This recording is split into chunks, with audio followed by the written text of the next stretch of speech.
Trois cho- alors, trois choses à vous dire. La première, je vous rappelle que le 10 septembre, nous avons une soirée en présentiel sur un sujet important avec Michel Gurfinkel, Sarah Feinberg. Donc, s'il vous plaît, inscrivez-vous à l'avance. Ça nous permet de nous organiser comme il faut. Figurez-vous que le même jour, à partir de 4 heures de l'après-midi, donc juste avant de venir à la soirée, on vous propose de venir acheter des produits de commerçants du nord du pays. C'est pour les aider. Il y a toutes sortes de choses intéressantes à acheter. Ça se passe à Jérusalem, à la synagogue Oel Nechama, donc rue Chopin à Jérusalem. Donc soyez-y à 4 heures, comme ça vous avez le temps tranquillement de venir après la soirée. La dernière chose, ça je dis, je le redis, et pensez-y bien fort, le 15 et le 16 septembre, nous avons une soirée de collecte de fonds. Nous avons absolument besoin de vous et on compte sur vous, on sait que vous répondrez présent. Voilà. Bechavod, merci Brigitte et Ravouziel. On a le plaisir de vous réécouter après cette 3 semaines d'arrêt et on va parler des différents Sefer Torah que le roi d'Israël avait. Bechavod.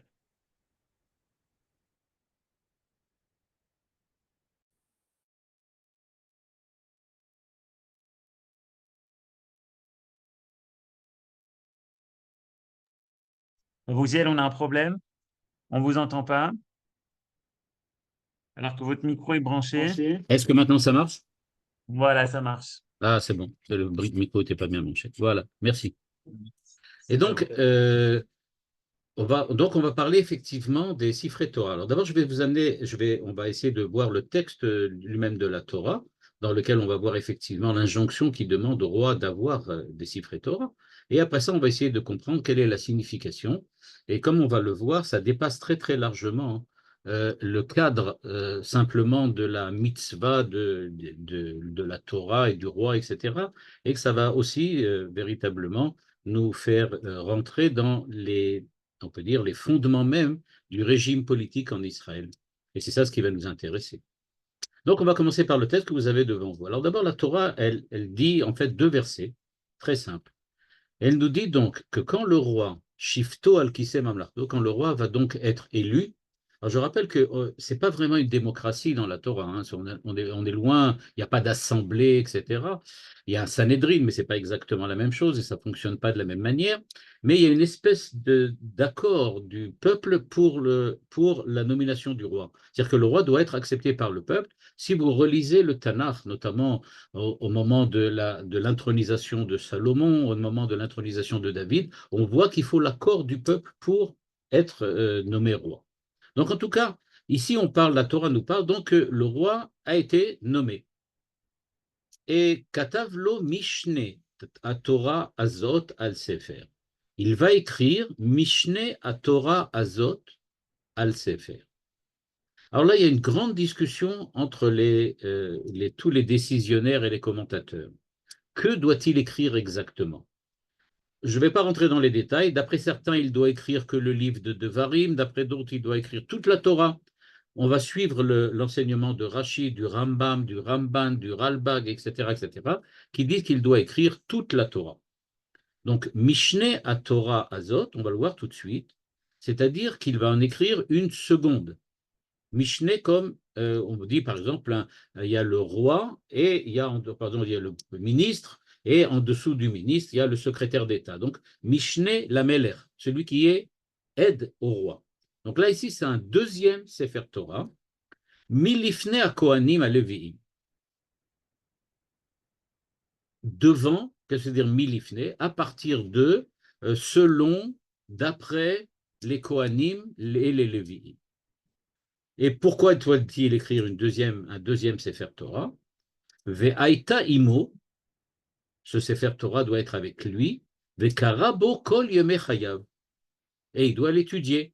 Les ma'an yilmad le'ira et Hashem Elohav, afin d'apprendre à craindre Dieu, lishmor et divrei Torah zot, et il doit suivre ce qui est écrit dans la Torah, et achukim ha'elela sota, mais il doit accomplir les mitzvot qu'on lui demande de faire. On va tout de suite regarder les commentateurs parce qu'on comprend bien que les versets ne sont pas très clairs. En effet, la première difficulté qui vient évidemment, c'est qu'est-ce que c'est que ce deuxième Sefer Torah? Pourquoi y a-t-il un deuxième Sefer Torah? Et quel est en fait le but de cette injonction, de cette mitzvah? Deuxièmement, qu'est-ce qu'il fait exactement avec? Qu'est-ce qu'il doit faire avec? Rashi, en se basant sur l'enseignement des Chachamim dans l'Agmara et le Midrash, nous dit Mishneh à Torah, il traduit Rashi, Shte Sifrei Torah, deux Sifrei Torah. Donc c'est bien comme on l'avait compris. Il en faut deux. Achat Shehi Munachat Bebet Genazav, c'est ce que l'Agmara dit. Un Sefer Torah doit être déposé Bebet Gnazav, ça on pourrait dire comme ça, comme on dit chez nous la Gniza, dans lequel on met des livres et qu'on ne veut plus utiliser. Alors Bet Gnazav, ça correspond, on peut dire comme ça, à un coffre-fort, un dépôt. Comme on va à la banque et on fait un dépôt. Donc il doit mettre ce Sefer Torah en dépôt chez lui à la maison. Il doit le déposer chez lui. Ve'achat, et un deuxième Sefer Torah, chez Nichneset Veyotzet Imo, qu'il prend avec lui partout où il se déplace. Donc, il a deux Sifrei Torah. Un qu'il dépose chez lui à la maison, dans un coffre-fort, quelque part, et le second qu'il doit avoir sur lui, avec lui, en permanence, durant tous ses déplacements, même s'il se déplace. Que se passe-t-il exactement dans la Mishnah, où on reparle encore de cette mitzvah du roi d'avoir deux Sifrei Torah? Le Barthénoura sur la Mishnah de Sanhedrin nous explique. Qu'est-ce que ça veut dire qu'il doit écrire un Sefer Torah? Il nous dit à la ligne 8, Chutz mi Sefer Torah shechayav kol adam me Israël yot lo Sefer Torah ve'u munach bebet genazav. C'est-à-dire le second Sefer Torah, le Sefer Torah supplémentaire que la Torah demande au roi d'écrire. Là aussi, j'ouvre une petite parenthèse que je referme tout de suite. Est-ce que c'est lui-même qui doit l'écrire ou il peut demander à un sophère d'écrire? Là aussi, il y a une grande discussion. Certains disent qu'il est obligé lui-même de l'écrire. D'après les autres, il peut le donner à quelqu'un et simplement le récupérer, l'acheter. Quoi qu'il en soit, on apprend du Barthénoura d'après Rambam et d'après ceux qui suivent la pensée du Rambam que, en fait, le second Sefer Torah, le supplémentaire que l'on demande au roi, était inutilisé. Il était inutilisé. Pourquoi? Parce que tout le monde, ça c'est une halakha, une loi qui concerne tout le monde doit avoir et écrire un Sefer Torah. Tout le monde. N'importe quel homme d'Israël doit avoir un Sefer Torah. Donc le roi ne déroge pas à la loi générale et globale qui veut qu'il faut avoir un Sefer Torah chez soi, donc il en avait un. C'est celui-là dont il se servait pour étudier et c'est celui-là qu'il amenait quand il sortait, qu'il partait, qu'il revenait. Alors que faisait-il avec le second Sefer Torah? Eh bien rien. C'est celui-là, nous dit Barthénoura, qui était déposé de Bet Genazav chez lui, en dépôt, quelque part dans une armoire. Et par contre, il a dit, Sefer Torah shekotev lishmo kshu melech nichnas veyotzei motamid. Mais par contre, il a un deuxième Sefer Torah, comme tout le monde, c'est celui qu'il avait avec lui et qu'il transportait. Donc maintenant, on a déjà compris deux choses. Premièrement, le roi doit écrire deux Sifrei Torah alors que tout le monde n'en a qu'un. Donc, il doit en avoir un supplémentaire. Mais là, malheureusement, quand la Torah nous dit que le roi lisait dans son Sefer Torah, ben ça veut dire qu'il lisait dans le Sefer Torah de tout le monde. Par contre, le supplémentaire, nous dit le Barthénoura, c'est un Sefer Torah en dépôt, inutilisé, entre guillemets. Il est inutilisé. Très bien. On va essayer donc de comprendre, on va faire encore un pas, et on va utiliser cette fois-ci le commentaire du rabbi Yitzhak Shmuel Reggio, qui était un grand rabbin. On va faire un petit peu d'histoire, vous m'excuserez, mais enfin bon, puisqu'on le cite, alors on va en parler. Eh bien, il s'agit d'un rav qui était donc italien, un rabbin italien, et qui est né à peu près à l'époque de la Révolution française, en 1784, et qui est mort en 1855. Un Italien. Et il était très connu pour ses commentaires sur la Torah. Il a écrit un grand commentaire à la Torah qu'il a appelé Torah Nevi'im Ketuvim. On ne peut pas dire que c'est vraiment original du point de vue du titre, en tout cas. Bon, en tout cas, c'est comme ça qu'il l'a appelé. Et ce qu'il essaye de faire, il fait partie du mouvement de la Haskalah, c'est comme ça en tout cas que les érudits le considèrent, c'est-à-dire qu'il essaye de faire des commentaires qui soient à la fois basés sur la tradition juive orthodoxe, on peut dire, les Midrashim, Rashi, Ramban, etc., mais aussi des analyses plus modernes et des analyses critiques qui sont déjà plutôt, je pourrais dire, en rapport et en relation avec la philosophie des Lumières en Europe. Et donc, dans son commentaire, il essaie d'apporter, on peut dire comme ça, une compréhension des textes de la Torah qui soit compréhensible pour les Juifs du début du 19e et évidemment que ça soit aussi un petit peu moderne et adapté. Petite parenthèse encore une fois, il a eu un grand rôle en Italie du point de vue de l'éducation. Alors je le cite parce que j'aime bien ce qu'il a fait. Ce qu'il a fait, c'est qu'il a demandé donc à la communauté d'ouvrir des écoles, mais des écoles dans lesquelles on enseignait évidemment la Torah, la Gemara, la Mishnah, etc., etc., mais aussi les sciences, les mathématiques et la philosophie.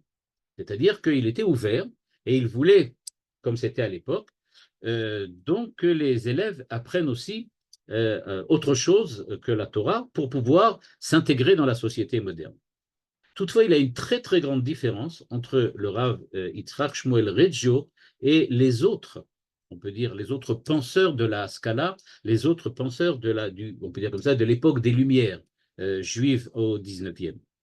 C'est que lui était profondément attaché à la Torah, à la Halacha, à la Mishnah, à la Gemara, etc. C'est-à-dire que lui, il ne voulait absolument pas, comme certains réformateurs ont existé dans le mouvement de la Haskalah, il ne voulait absolument pas que l'on délaisse ou que l'on rejette la Halacha et la Torah. Mais au contraire, il voulait prendre, j'aurais pu dire, l'orthodoxie religieuse et lui redonner une espèce de sympathie vis-à-vis des gens et des hommes de l'époque qui avaient déjà été influencés par l'époque moderne et leur donner en fait une possibilité de concilier cette modernité avec l'orthodoxie, mais sans jamais rompre le lien qui existait entre le juif et les mitzvot, le juif et l'étude de la Torah traditionnelle. Et donc en cela, il était très différent des autres, on peut dire, des autres penseurs de la Haskalah, qui souvent étaient en fait des réformateurs, c'est-à-dire qu'ils essayaient de remettre en cause le fait même qu'on soit basé sur la Torah, et ils voulaient surtout qu'on se base simplement sur la philosophie et sur la culture moderne. En tout cas, qu'est-ce que nous propose le Rav Yitzhak Shmuel Reggio dans son commentaire? Il nous dit la chose suivante. Il nous dit à la ligne 12 que l'intention de la Torah qui demandait d'avoir deux Sifrei Torah, un qui soit à la maison et l'autre avec lui, et il nous a dit comme ça, il dit comme ça, Chayav hamelech lalechet, ligne 12, et la Kohanim ve'aleviim baalei Kabbalah ne'emana. Le deuxième Sefer Torah qu'il devait avoir chez lui à la maison, c'était pas un Sefer Torah qui était en fait une copie de celui que nous utilisons tous les jours tous les jours dans le cadre du Beth Knesset.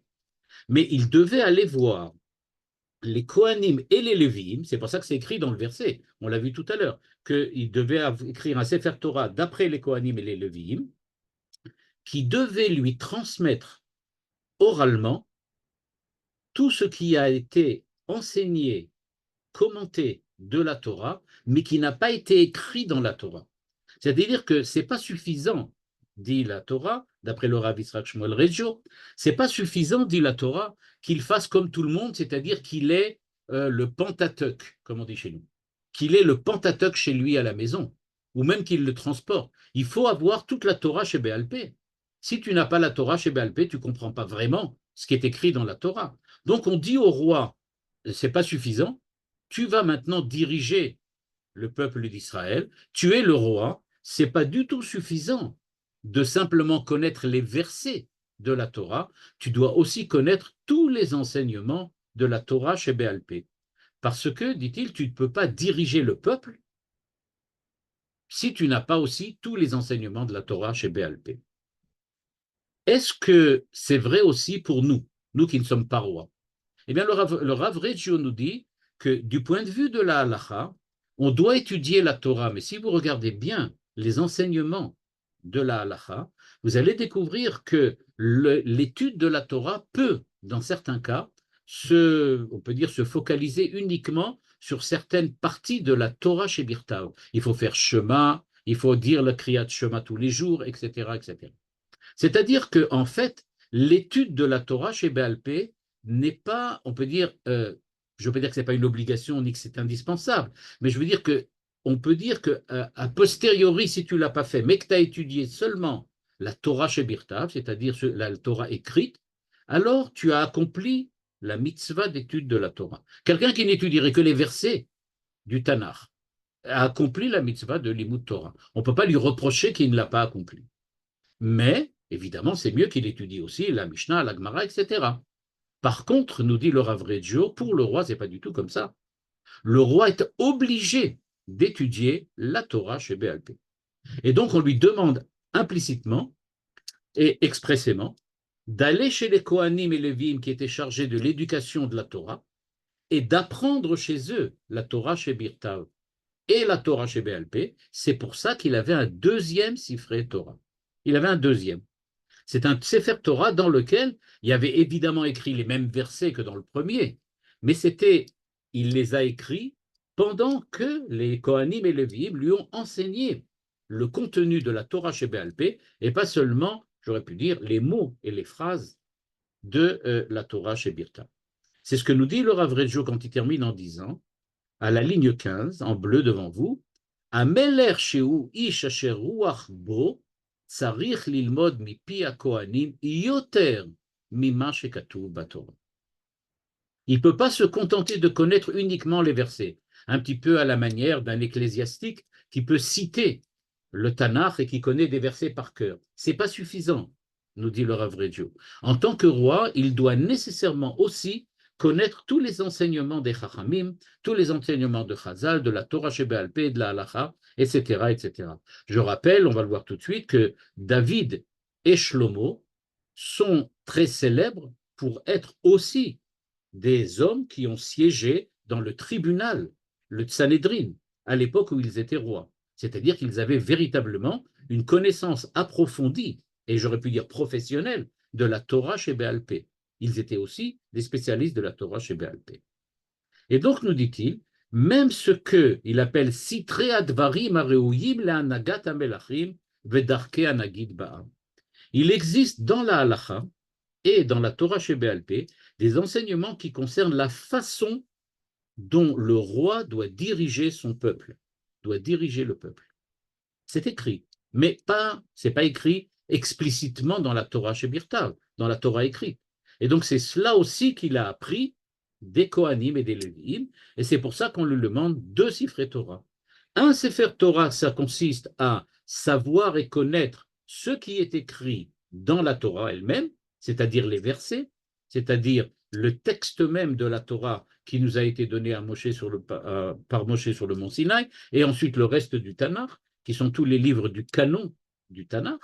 Mais à part cela, le roi avait un deuxième Sefer Torah qui était la même Torah, mais explicitée de façon beaucoup plus, j'aurais pu dire, élargie, grâce aux enseignements de la Torah chez Baal Pé.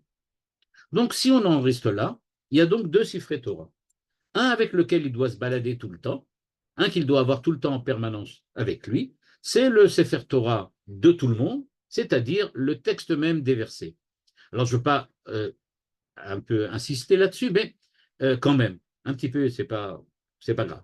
Je vais insister un peu là-dessus. Si vous regardez bien, et que nous regardons bien, nous sommes beaucoup plus attachés à la Torah chez Baal Pé que la Torah chez Birtav. C'est-à-dire que très souvent, on connaît beaucoup d'enseignements qu'on a entendus de Rashi, de la Gemara, de la Mishnah, mais on ne se rappelle pas exactement des versets du Tanakh. Je suppose que vous, comme moi, vous ne vous rappelez pas exactement ce que dit Yeshayahu au chapitre 5, verset 8. Je ne pense pas que vous le connaissez. Mais il s'en trouve que dans la Torah elle-même, la Torah de Moshe, il faut savoir ça par cœur. C'est ce que nous dit la Torah ici. Donc elle dit, tout juif doit connaître la Torah de Moshe par cœur. C'est la Torah chez Birtav. Par contre, le roi doit aussi connaître la Torah chez Baal Pé. Voilà pour le pshat, c'est-à-dire le sens obvi, comme on appelle ça chez nous. Et donc, on sait donc qu'est-ce que doit faire le roi avec ça. Le Rav Luria va dépasser ce que dit le Rav Reggio, et vous allez voir que lui va nous faire déboucher sur tout à fait un autre ordre de pensée. Et comme j'ai dit tout à l'heure, ça va déboucher sur le fait même d'être roi, c'est-à-dire le régime politique lui-même et la valeur et la signification du régime politique en Israël. En effet, le Rav Luria pose la question que le Rav Reggio n'a pas posée et que vous êtes tous et toutes évidemment posée. Pourquoi la Torah Sheba'al Peh reste enfermée dans un coffre-fort chez lui à la maison? C'est-à-dire, à quoi ça correspond cette idée-là d'avoir un Sefer Torah qu'on n'utilise pas, c'est-à-dire qui est enfermé dans une armoire? À quoi ça sert exactement? De plus, dit le Rav Luria, s'il faut l'étudier, mais pourquoi il n'a pas utilisé le même Sefer Torah, celui de tout le monde? Pourquoi il a besoin d'en écrire un deuxième? Avec le même, c'est-à-dire celui de tout le monde, eh bien, il peut très bien aussi aller chez les Kohanim et les Lévim et apprendre comment on doit faire et qu'est-ce que ça veut dire et quels sont les trucs. Il n'y a pas besoin d'avoir un deuxième Sefer Torah écrit et qui soit présent dans sa maison, dans une armoire. C'est-à-dire, demande le Rav Luria, l'explication du Rav Reggio est très belle. Elle correspond à peu près à ce que disent Chazal à peu près partout. Mais on ne comprend pas pourquoi elle doit être chez lui à la maison, dans Bet Genazav, enfermée chez lui à la maison. Et donc, nous dit le Rav Luria, il faut bien comprendre que le roi, ce n'est pas n'importe qui.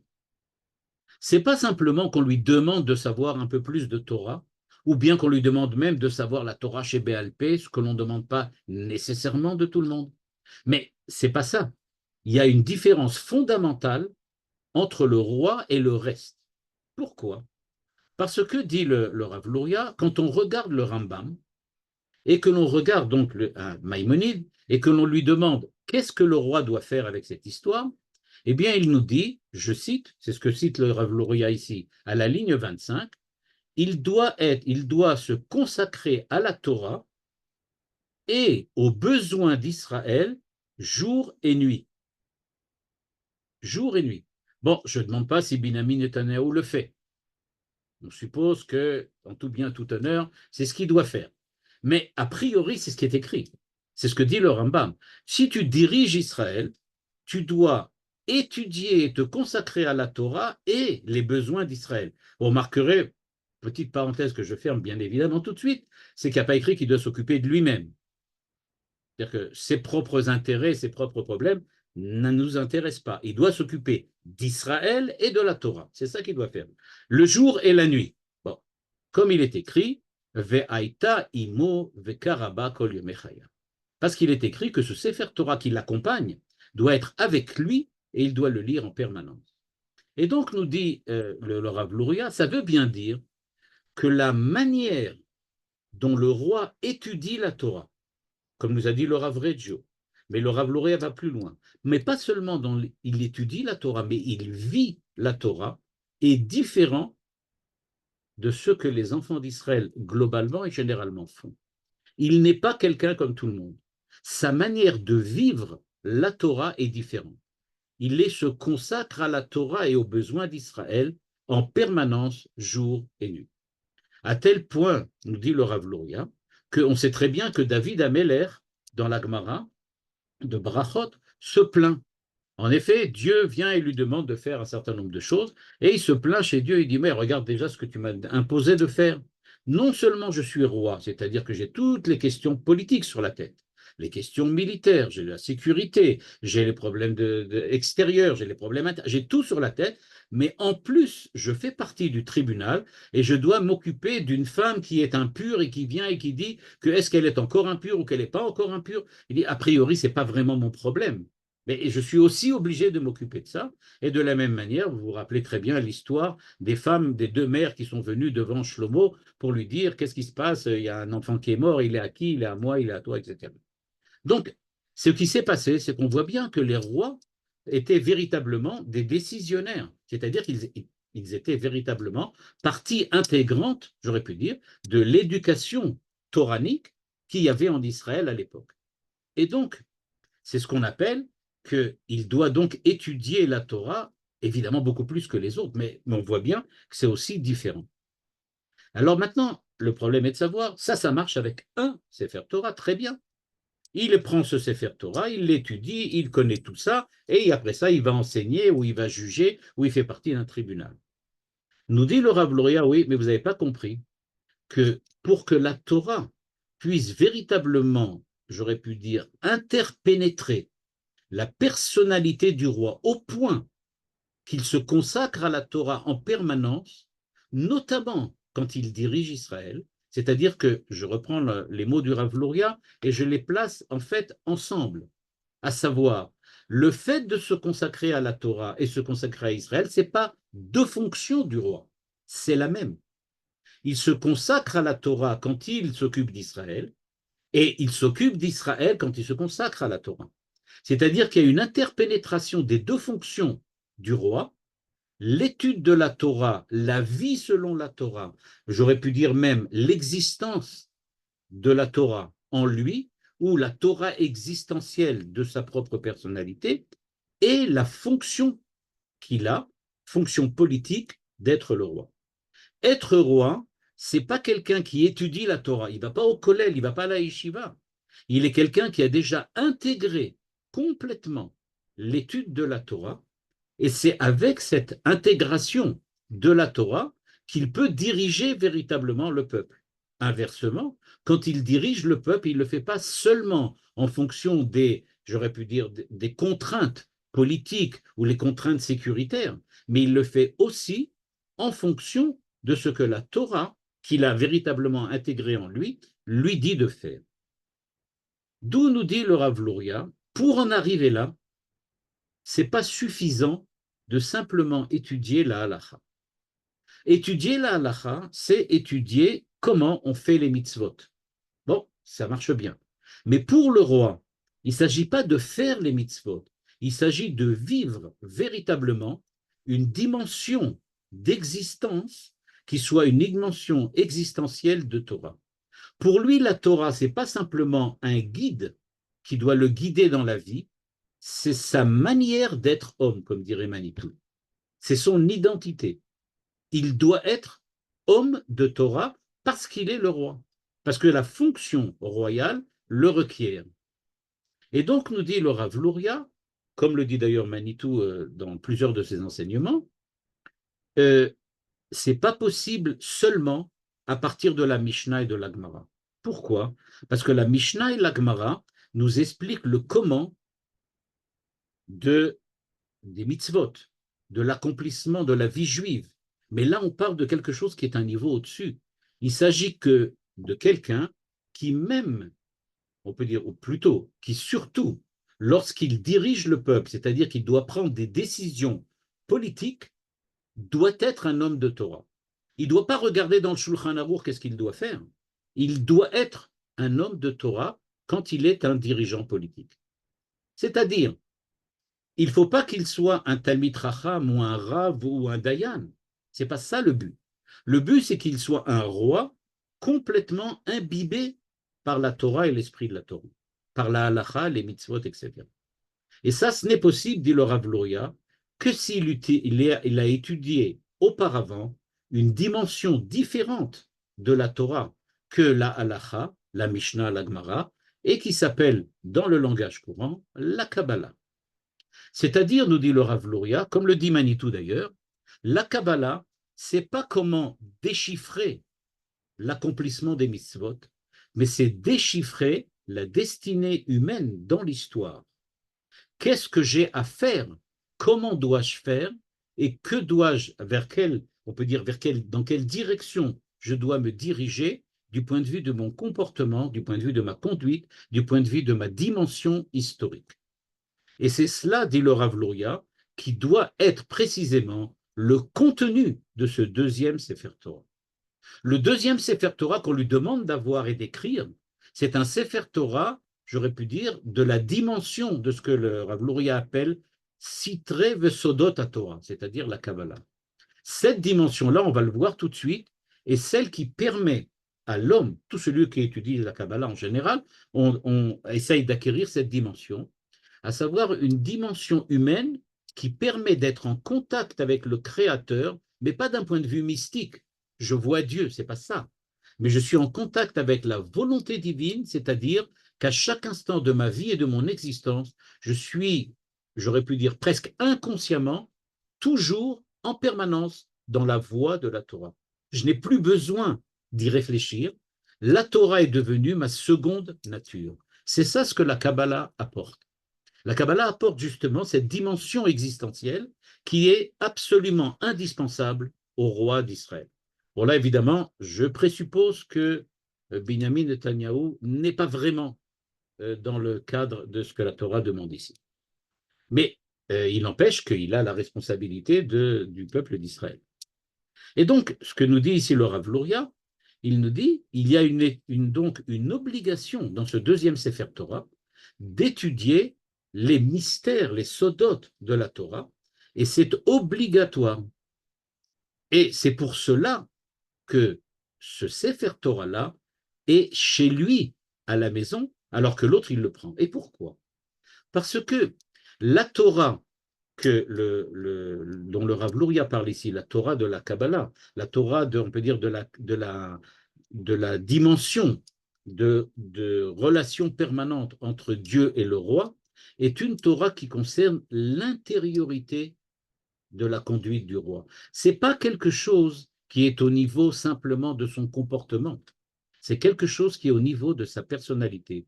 Manitou utilisait plutôt le terme de identité. Il avait une identité toranique. C'est ça.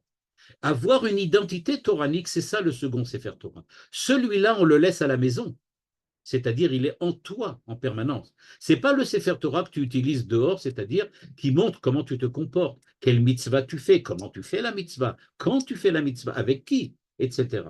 Mais là, au contraire, on parle d'une dimension intime, intérieure de la personnalité du roi, c'est-à-dire de son identité.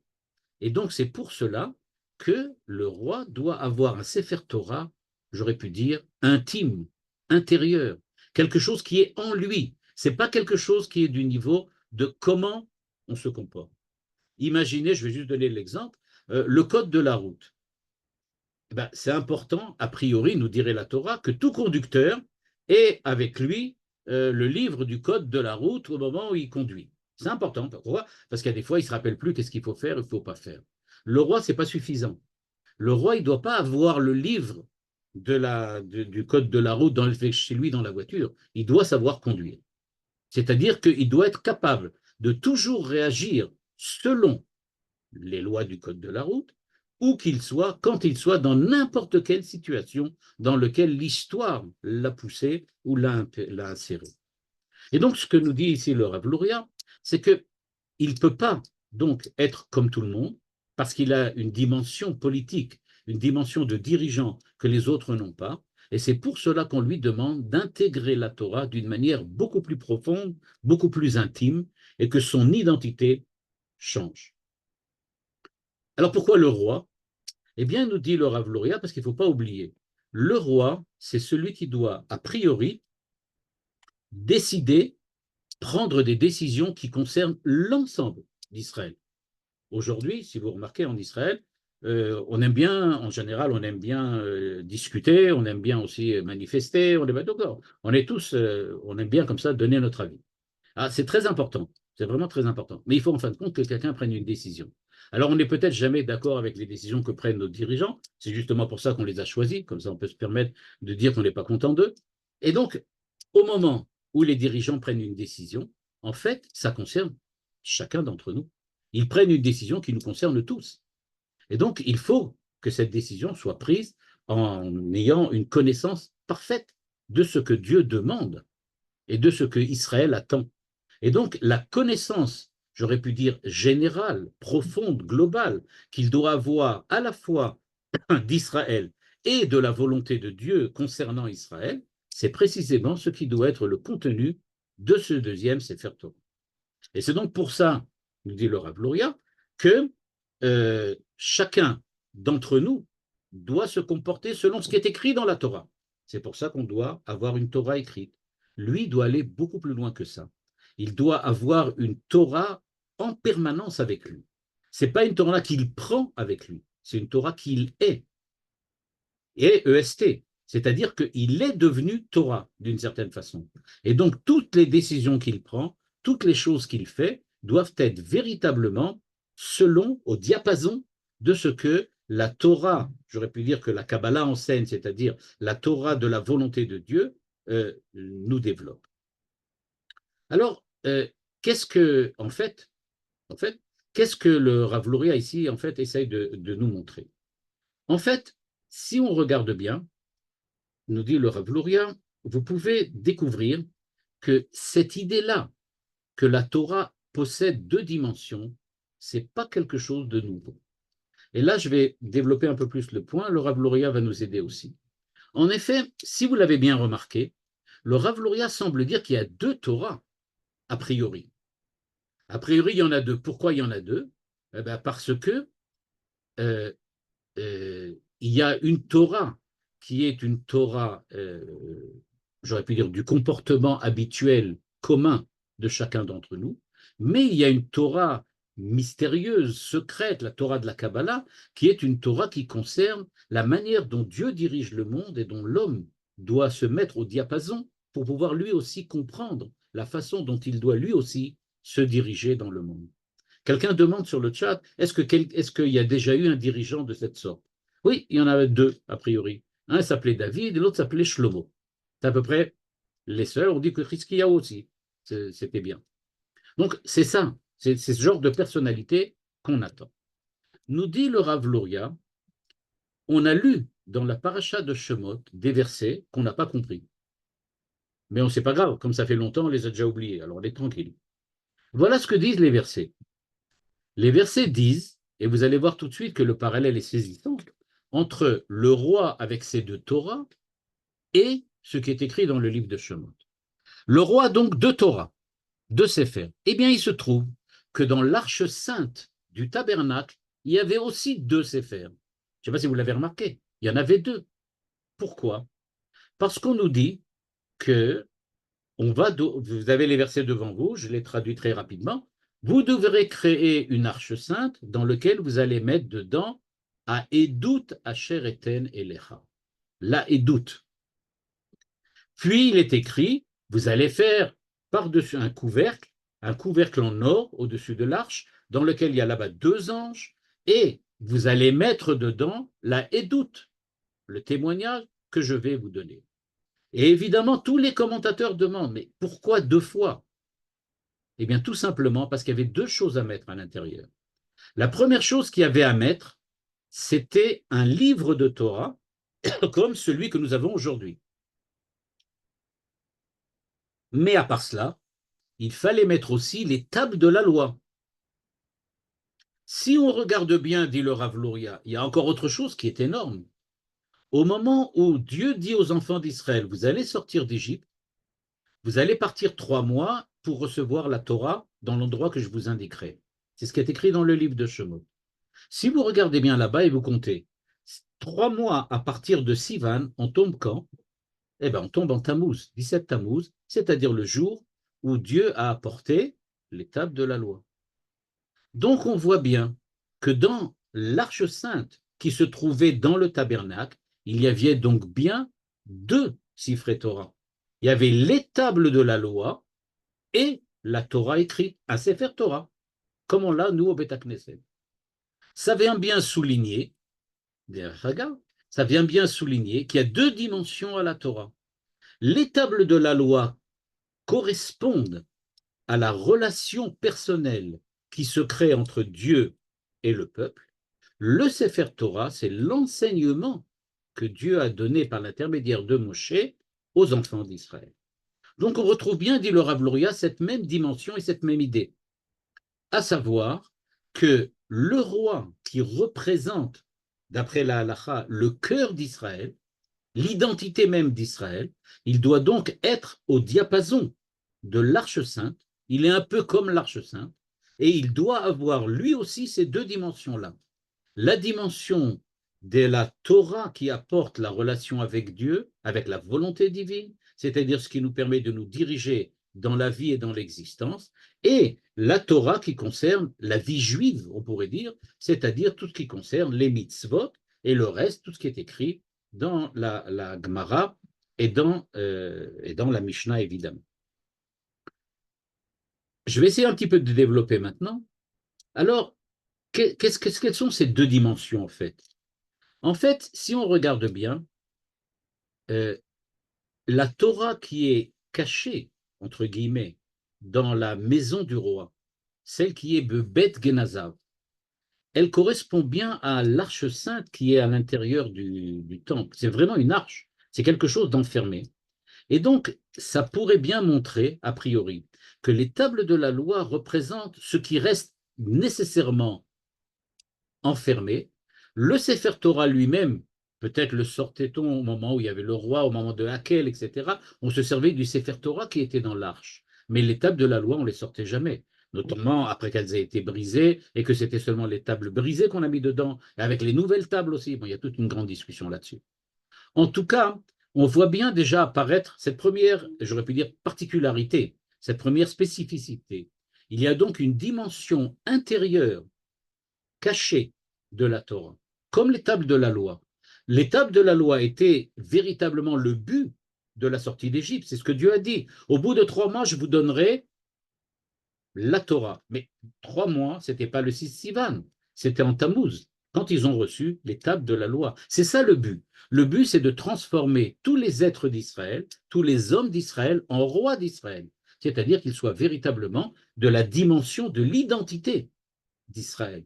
Et pas seulement, en tout cas de manière intermédiaire, en attendant, d'une manière temporaire, des gens qui suivent ce qui est écrit dans la Torah. Donc c'est la première dimension. La deuxième dimension, c'est évidemment que, en permanence, malgré les interprétations changeantes que nous avons durant la Torah chez BLP, il y a quelque chose de permanent dans la Torah. C'est ce que représentent effectivement les tables de la loi et la Kabbalah. C'est-à-dire que c'est quelque chose qui ne dépend pas des événements, puisque justement, c'est ce qui nous permet de comprendre la valeur et la dimension, ou peut-être même la signification des événements, et c'est pour cela qu'on est capable, évidemment, de se diriger. Et donc, en mettant les deux Torahs à l'intérieur de l'arche, ou bien en demandant au roi d'avoir ces deux dimensions de la Torah, le Béhémet, la Torah, dans le livre de Devarim, nous indique bien que Dieu veut qu'il y ait une unité fondamentale entre ces deux niveaux de compréhension. Il faut être capable de faire la synthèse, l'unité entre ce que, j'aurais pu dire, la Kabbalah, c'est-à-dire les secrets qui concernent la relation avec Dieu directement, et la manière dont on doit vivre dans le monde. Il faut être capable de faire cette synthèse. Et donc, ça nécessite véritablement au roi d'entamer une espèce de quête intérieure, intime, une recherche permanente en lui pour arriver véritablement à développer cette dimension, et sa fonctionnalité ou son fonctionnement en tant que roi dépend évidemment de la manière dont il va intégrer cette identité d'Israël, et qu'il doit absolument intégrer pour véritablement être ce qui est, on peut dire, l'essence même de la fonction du roi. On voit donc apparaître, d'après cet enseignement du Rav Luria, on voit donc apparaître que la légitimité du pouvoir politique, d'après la Torah, est véritablement fondée sur une compréhension profonde et intime de la vérité divine. Ça, c'est pas du tout évident. C'est-à-dire que le pouvoir politique, d'après ce que nous enseigne le Rav Luria, n'a de sens que s'il est véritablement lié en permanence avec une identité toranique. Il doit être de cette manière-là. Encore une fois, on ne dit pas que ça doit être un Dayan ou un Rav ou un Rosh Yeshiva. Ce n'est pas du tout cela dont on parle. Son identité doit être une identité d'Israël. Il doit être capable d'être Israël profondément durant, on peut dire, cette période dans laquelle il est là la fonctionnalité du roi. Et donc, il incarne, le roi, une espèce de synthèse entre ce qui est accessible à tous et ce qui doit être l'intériorité, l'intimité de tous. Il est véritablement un médiateur entre le peuple et Dieu, entre Israël et le monde, entre Israël et les nations, c'est justement parce qu'il a ces deux dimensions-là qu'il est capable d'être un médiateur. Son but n'est pas d'être j'aurais pu dire, le dirigeant dans le sens celui qui commande, mais au contraire celui qui fait la liaison, la relation.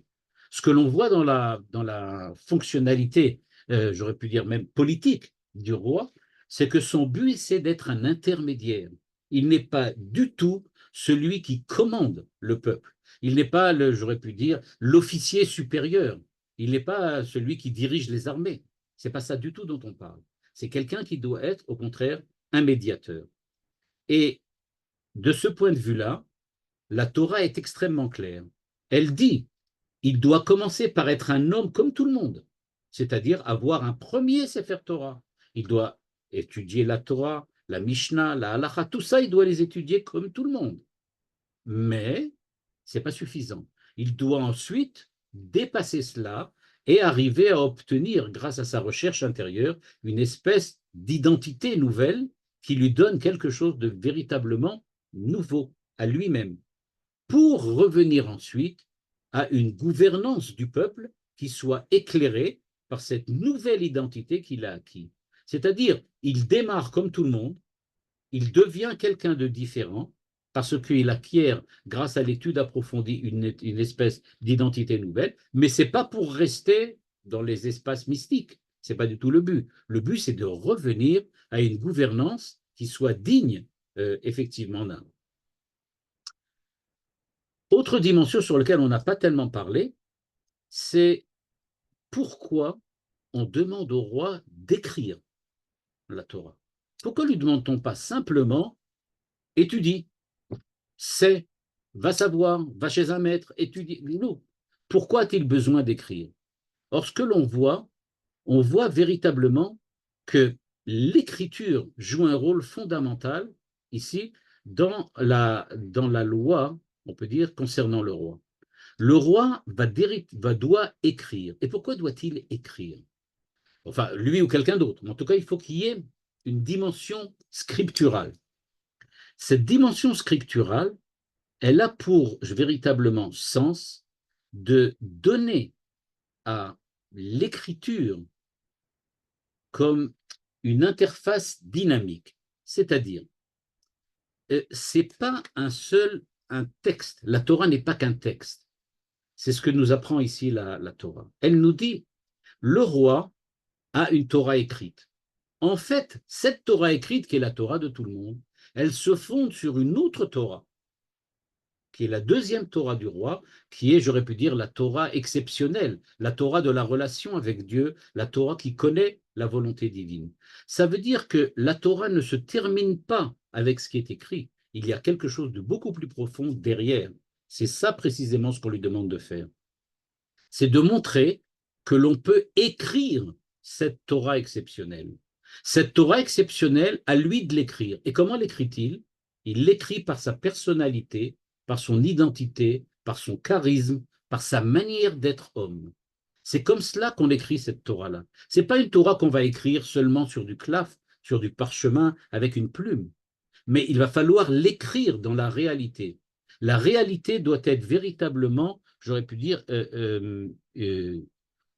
véritablement avoir possédé une espèce de glyphe, d'écriture, de lettres scriptuaires de ce qu'est cette Torah particulière et spéciale.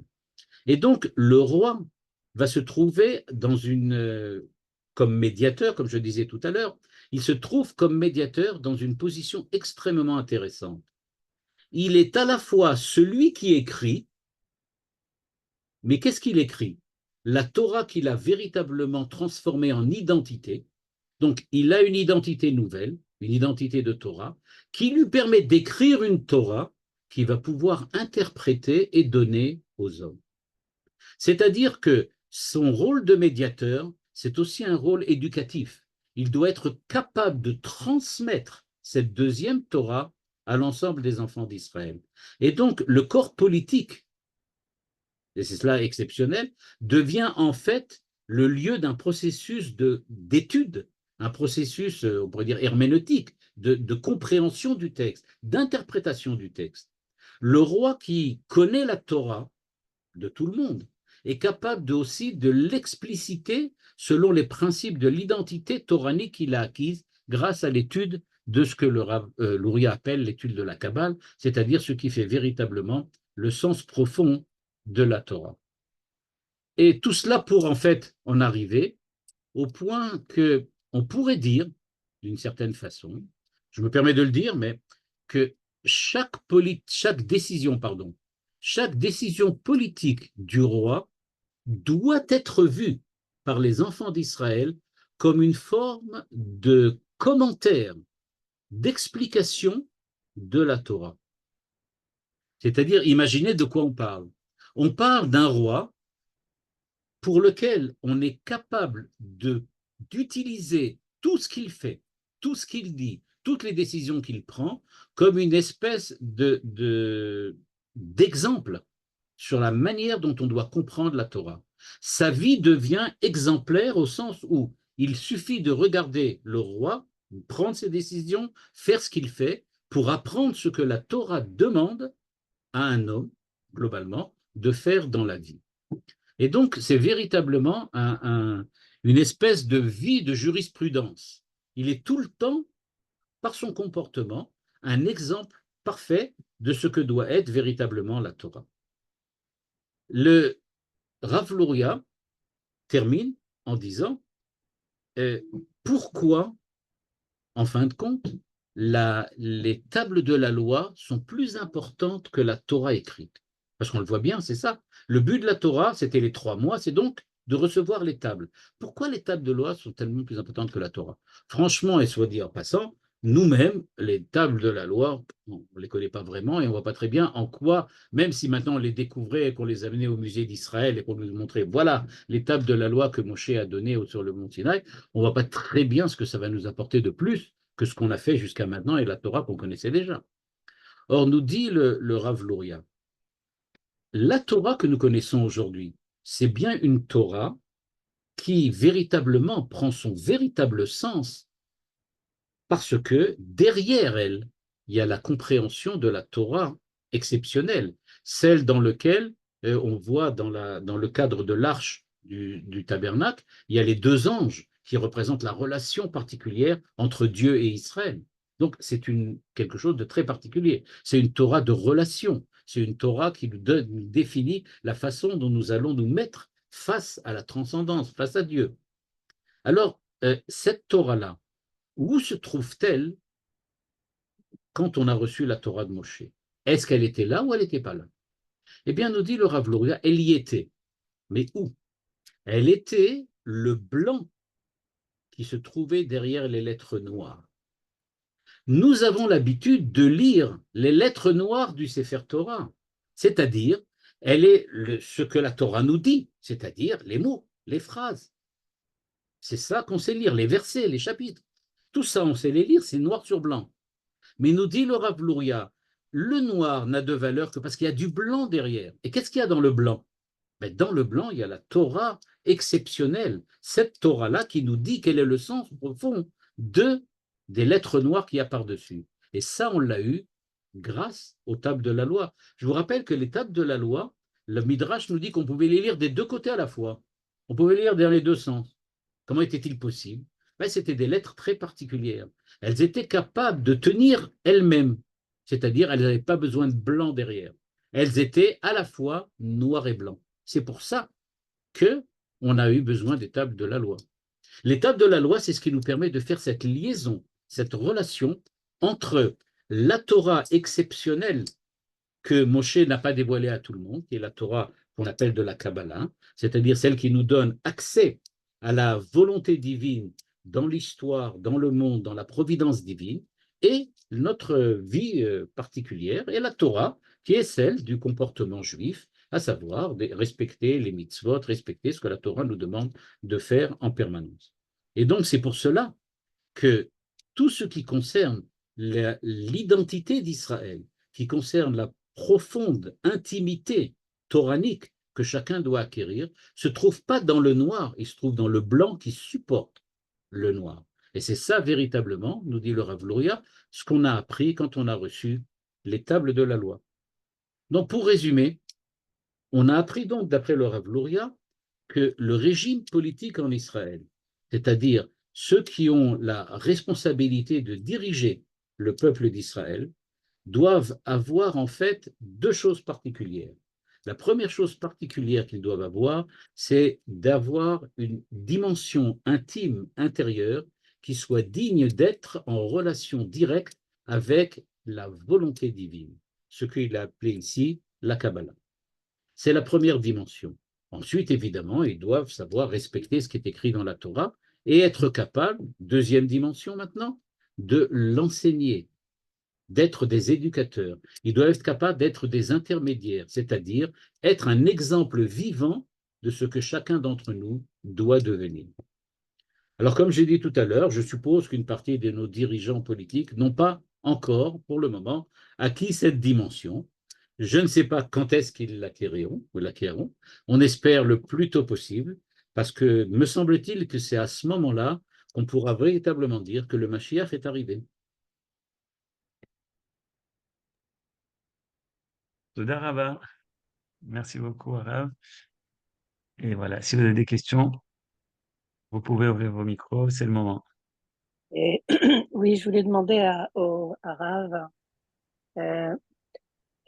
vous avez dit que, bon, à part David Ameller et son fils Shlomo, mais il y a quand même aussi Moshe qui avait, en plus de ce côté didactique, il incarnait la Torah, les deux Torahs. Enfin. Tout à fait, tout à fait. Moshe Rabbeinu était un exemple un petit peu différent parce que chez les Chachamim, il y a une discussion pour savoir est-ce que véritablement Moshe était considéré comme un roi ou pas. Ça discute là-dessus. Mais a priori, on peut considérer aussi Moshe comme ça, effectivement, sans problème. Toda Rabba.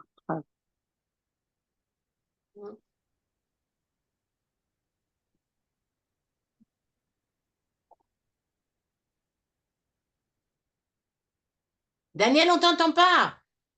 Ah, Allez, où, Daniel? Attends, je vais Vas-y, essayer de. on t'entend. On m'entend? oui, maintenant oui. Oui. Maintenant oui. Oui. Non, moi je voulais. C'est presque être un prophète en fait, être roi en Israël, selon cette conception c'est un peu une dimension de prophétie aussi. Je ne sais pas s'il a besoin d'être prophète. Ce qu'on lui demande ici, c'est d'avoir une connaissance approfondie, véridique, de la dimension historique de la volonté divine. C'est ça ce qu'on lui demande. Mais il n'est pas obligé de connaître le futur. Non, pas le futur, mais savoir ce que Dieu veut de lui. Exactement. Et du peuple. Eh ben, c'est un peu être un prophète pour ça. Il faut avoir une connexion avec Dieu pour savoir ce que Dieu veut au peuple d'Israël. Et est-ce que moi, personnellement, je sais pas, ça va vous faire rire, moi je trouve que David Ben Gurion, il avait un peu cette chose. C'est un des dirigeants israéliens qui avait un peu cette dimension, qui a fait les choses les plus importantes selon le désir pour le peuple. Certainement. Sans demander trop aux autres qui pensent. Je pense, comme je dis, personne ne l'est complètement aujourd'hui, mais il y a certainement eu, et je suppose, David Ben Gurion, c'est peut-être aussi un bon exemple, des hommes politiques qui avaient quelque chose de cette dimension-là. Je rappelle que David Ben Gurion organisait toutes les semaines une étude du Tanakh chez lui à la maison. Il voyait ça. Il y a un trou de Tanakh chez lui, c'était. Il y avait un trou de Tanakh chez lui toutes les semaines. Chez Oh. Binyamin Netanyahu, je ne sais pas s'il y a. Je ne suis pas renseigné. Bon, il y a autre chose. Oui, il y a sûrement autre chose. Je peux dire quelque chose? On a l'impression, quand vous présentez le roi, que c'est vraiment quelque chose d'idéal, complètement coupé de la réalité. La preuve, c'est qu'il n'y en a presque pas eu parmi tous les rois, parmi tous les dirigeants. On n'en a pas eu. C'est quand même étonnant de la part de la Torah, qui par ailleurs a des aspects extrêmement pragmatiques. Hein. Donc, avec tout ce qui est demandé à un roi, je me demande comment on pourrait en fabriquer un. Ça, c'est un. Mais attendez, Oui. Oui. Encore, tu voulais continuer, oui. Deuxièmement, vous avez dit que la légitimité du pouvoir politique dépend finalement de son identité toranique. Oui. Attendez, et du soutien du peuple, pas du tout? Moi, je croyais que oui. Deuxième question. Troisième question, excusez-moi. Hein. Est-ce qu'on ne peut pas dire que c'est tout le peuple ensemble qui écrit la Torah et pas seulement le roi? Enfin, dernière question, j'ai beaucoup aimé quand vous avez parlé des Blancs, j'adore quand on dit ça. Est-ce que les Blancs, ça ne représente pas justement un espace de liberté? Voilà. Liberté, oui. Bon, alors, j'espère que je me rappellerai des 4 questions. Oh, Bon, on va recommencer. Okay. Bon, alors, on va commencer par le début. Est-ce que c'est un truc idéal? Ben, évidemment, oui. Le roi, par hypothèse, est idéal. Je rappelle qu'il est écrit qu'il doit avoir 2 siffrés Torah. Est-ce qu'il y avait 2 siffrés Torah partout chez tous les rois d'Israël? Je ne suis pas sûr, je n'ai pas vérifié dans le Tanakh. Si on en parle, le Midrash, pardon, un des Midrash parle qu'on a voulu prendre le Sefer Torah, le Sefer Torah de quelqu'un, d'un des rois, on a voulu lui prendre, c'est ce qu'on appelait ce qu'il était dans Machabéyado, etc. Bon, il y avait cette dimension-là. Mais maintenant, c'est vrai que c'est un idéal vers lequel il faut tendre. Évidemment. Est-ce qu'il doit être pragmatique? Évidemment qu'il est pragmatique, puisqu'il a 2 Torahs. On n'a pas dit qu'il doit être mystique. On n'a pas dit qu'il doit étudier la Kabbalah, s'enfermer et faire des kavanot à Hari ou les kavanot à Rachash. Ce n'est pas du tout ça dont on parle. On dit qu'il doit être pragmatique, comme j'ai essayé de le montrer. Il va partir de on peut dire de ce qui est pragmatique, passer à ce qui est véritablement l'idéal et revenir au pragmatique. Il doit prendre des décisions politiques, dit le Rav Luria. Dans ces décisions politiques, il faut qu'il sache y incorporer et les diriger selon ce que la volonté dit. Mais on parle de quelque chose de pragmatique. Il doit savoir diriger le peuple. C'est quand même ça un roi. Okay, ça, c'est les 2 premières. Quelle c'était la troisième? Alors, attendez, c'était la première question. La deuxième question, la légitimité du pouvoir politique. Vous avez oui, évidemment. Est-ce qu'elle dépend aussi du peuple? Non, ben, évidemment que ça dépend du peuple, mais du point de vue du roi, sa légitimité en tant que roi, c'est d'être comme ça. C'est-à-dire que tant qu'il n'est pas comme ça parfaitement, il est roi, mais il manque quelque chose à sa dimension royale. C'est ce que veut dire la Torah. Aujourd'hui, Binyamin Netanyahou, il a une certaine dimension royale, mais ce n'est pas la dimension que la Torah attend. Il lui faut encore se développer. Oui, autre chose encore après? Oui, c'est choquant de dire que c'est le roi finalement qui écrit la Torah. Est-ce que c'est pas tout le peuple ensemble qui écrit la Torah? Ah non, le roi, il n'écrit pas la Torah. C'est l'ensemble du peuple qui écrit la Torah. Puisque la Torah chez BLP, ça dépend des Chachamim. Mais le roi lui-même, il n'écrit pas la Torah, mais il doit être capable de montrer de façon, j'aurais pu dire, vivante, ce qu'est une conduite selon la Torah. Il n'est pas là pour poser la halakha. Il est là pour montrer ce qu'est être d'après la Torah. Enfin, le blanc entre les lettres, est-ce que ce n'est pas un espace de liberté? Oui, mais pas une liberté qu'on est capable de vivre. C'est-à-dire, c'est une liberté au sens que nous vivons toujours au niveau du noir.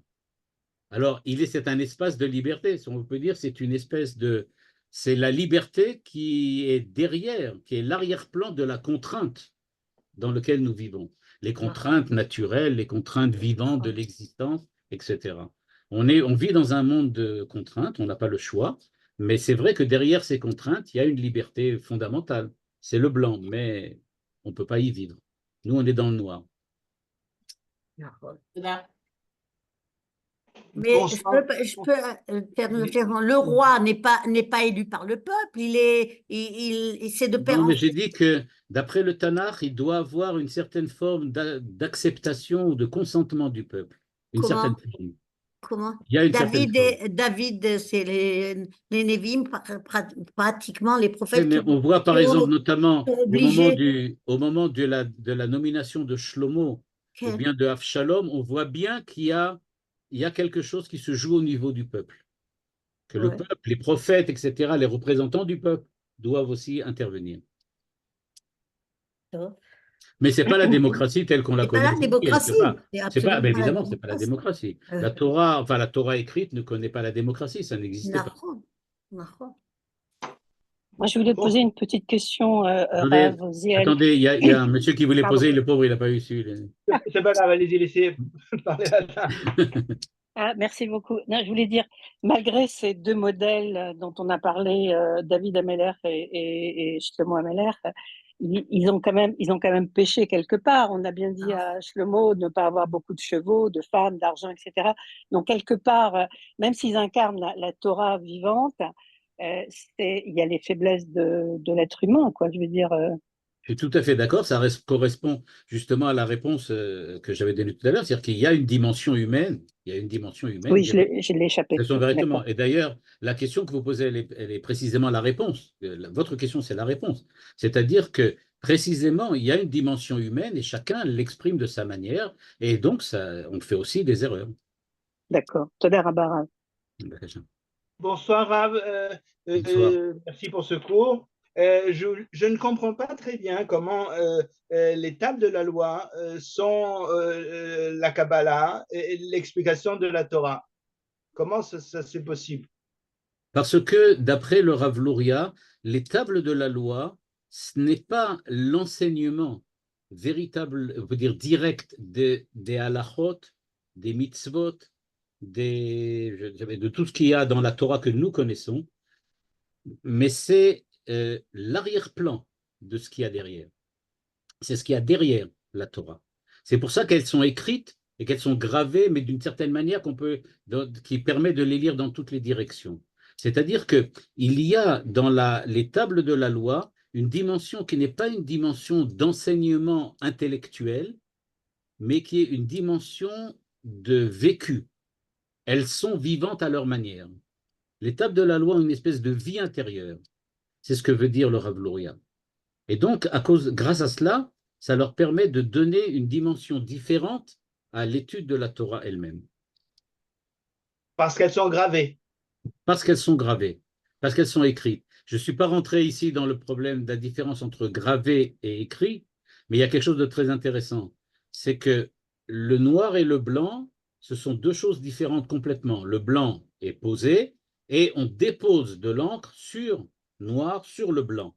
Par contre, dans la gravure, l'écriture fait partie intégrante du blanc. C'est le blanc qui parle. Donc, quand on a des tables gravées, c'est le blanc qui parle, c'est pas le noir. On ne rajoute pas quelque chose au blanc, mais le blanc arrive à parler de lui-même.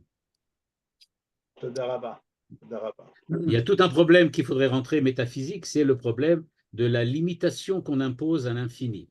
C'est-à-dire que si le blanc est infini, alors comment se fait-il qu'on est capable de le limiter avec une écriture?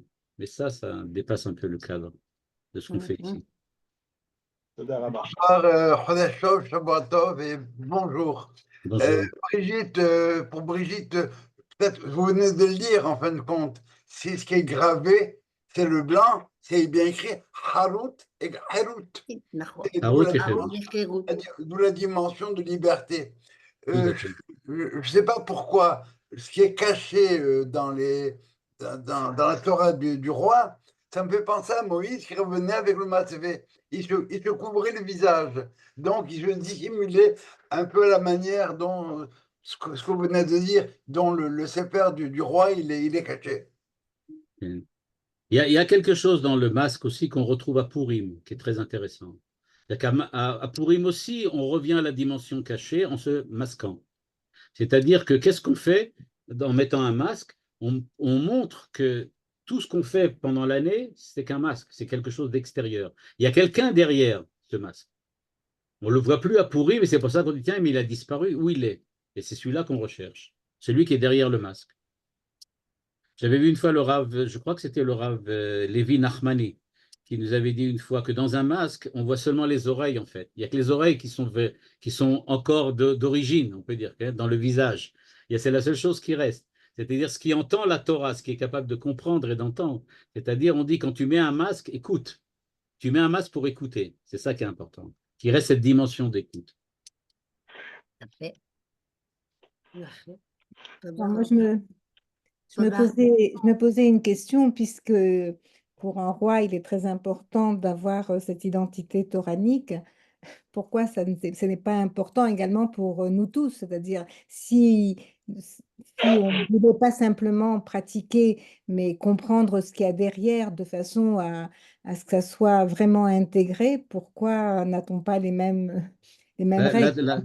C'est ce que la Gemara dit quand elle dit que Kol Bnei Israël Melachim, Vimem Lo Melachim, As Bnei Melachim même. C'est-à-dire qu'on est tous Melachim, en fait. On devrait tous être des rois, en fait. Oui, pour On devrait tous être des Nevi'im. Ouais, Bene Nevi'im, Melachim, Bene Melachim. Kol Israël Melech. On le voit bien aujourd'hui, il n'y en a pas deux qui sont d'accord.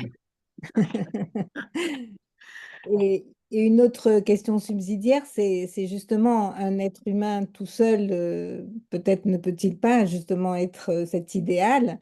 Alors, il y a tout un gouvernement, enfin, il y a plusieurs personnes. Donc, en fait, on devrait avoir au moins ces lois-là pour plus que le Meller, quoi. Je veux dire, d'ailleurs, à Moshe aussi, on lui a dit de prendre des aides, oui. Voilà, c'est ça. Ça, c'est une grande question de savoir est-ce que quand la Torah parle de roi, elle parle d'une personnalité unique ou elle parle du gouvernement, c'est-à-dire de toute ceux qui ont la direction politique du pays.